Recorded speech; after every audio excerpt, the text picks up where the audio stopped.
Welcome back to another exciting movie review here. Jeff joined this week by the one and only Sean Godley. Thanks, Jeff. We're finally going to be reviewing James Gunn's Guardians of the Galaxy, a film that I'm excited to see because I love all the Marvel movies, as does Sean, but he's not quite as excited as I am, and that is because... Well, I'm a little concerned. Comedy, especially in a movie setting, shouldn't be forced, and I'm afraid that compared to Avengers, it's going to fall a little flat. Now, we don't want to see this Jar Jar Binks stuff like the Star Wars movies were, so I'm going in there with lowered expectations. So you're not more concerned that this is directed by the guy who wrote both Scooby-Doo featured films, which starred Freddie Prinze Jr. and Matthew Lillard? I am just scared in general that this is going to be a waste of my time.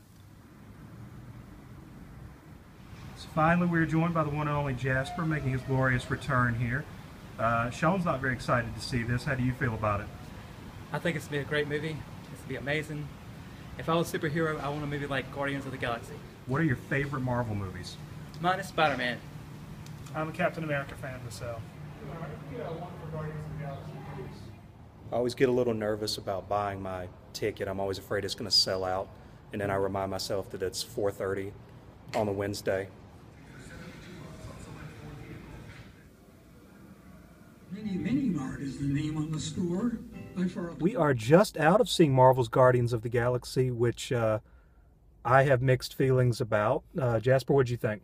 Epic quest comedy thrown into a comic book world. Amazing.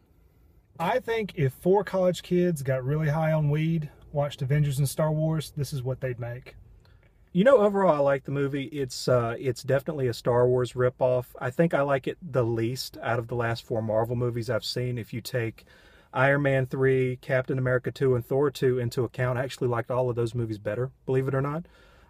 One thing that stood out to me about this, again, with the Star Wars reference, was the fact that it's identical to Star Wars if Han Solo actually was the main character. If you think about it, with Peter Quill and Star-Lord, Groot's basically a better Chewbacca. It has its own Death Star moment, so to speak, not necessarily a spoiler there. One of the things that gets me is all of the characters were just compacted so much. They weren't three-dimensional characters.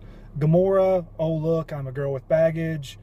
No, I'm not going to fall for your charms. Oh wait, let's make out. Or I never dance, and all of a sudden, look, I'm dancing. I heard that one song, and that completely changed my heart.